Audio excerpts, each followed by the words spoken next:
భారత్ పాక్ ఘర్షణల వేళ పాకిస్తాన్ వ్యవహార శైలిని పరిశీలిస్తామని, భవిష్యత్తులో ఏమాత్రం తేడా వచ్చినా ఊరుకోబోమని ప్రధాని మోడీ హెచ్చరించిన నేపథ్యంలో పాక్ స్పందించింది.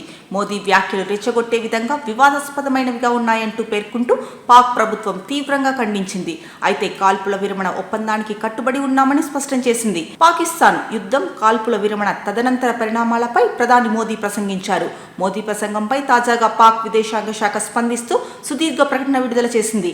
ఈ క్రమంలో భారత ప్రధాని చేసిన రెచ్చగొట్టే వివాదాస్పద వ్యాఖ్యలను పాకిస్తాన్ తిరస్కరిస్తోంది. ఇటీవలి కాల్పుల విరమణ ఒప్పందానికి పాకిస్తాన్ కట్టుబడి ఉంది. ఉద్రిక్తతల తగ్గింపు, ప్రాంతీయ స్థిరత్వం కోసం అవసరమైన చర్యలు తీసుకుంటున్నాం. భారత్ కూడా ప్రాంతీయ స్థిరత్వానికి, తమ పౌరుల శ్రేయస్సుకు ప్రాధాన్యత ఇస్తుందని ఆశిస్తున్నాం. భవిష్యత్తులో ఎలాంటి దురాక్రమణ జరిగినా పూర్తి స్థాయిలో ప్రతిఘటిస్తామని కూడా హెచ్చరించింది. కాల్పుల విరమణను తామే కోరినట్లు చెప్పడంలో వాస్తవం లేదని తెలిపింది. భారత్ చర్యలు ఈ ప్రాంతం మొత్తాన్ని ప్రమాదం అంచుల్లో పడేసేలా ఉన్నాయని వ్యాఖ్యానించింది. అంతకుముందు ప్రధాని మోదీ మాట్లాడుతూ ఆపరేషన్ సింధూర్ను విజయవంతంగా పూర్తి చేసిన భారత సాయుధ బలగాలను అభినందించారు.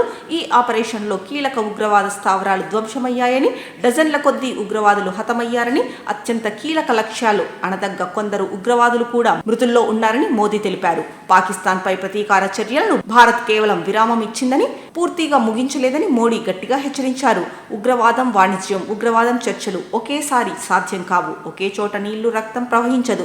అణుబాంబు బెదిరింపుల్ని భారత్ సహించదని, ఈ ముసుగులో విజృంభిస్తున్న ఉగ్రవాద స్థావరాలపై ఖచ్చితమైన, నిర్ణయాత్మకమైన దాడి చేస్తుందని హెచ్చరించారు.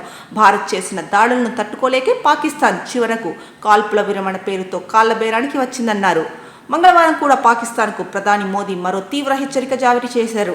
పంజాబ్లో ఆదంపూర్ వైమానిక స్థావరంలో వైమానిక దళ సిబ్బందిని ఉద్దేశించి మాట్లాడుతూ భారత్లో మరో ఉగ్రదాడికి పాకిస్తాన్ అనుమతిస్తే మట్టి కరవక తప్పదని హెచ్చరించారు. భారత్ ఎల్లప్పుడూ శాంతిని కోరుకుంటుంది, కానీ దాడి జరిగితే శత్రువును తుదముట్టించడానికి ఎప్పుడూ సిద్ధంగా ఉంటుందన్నారు.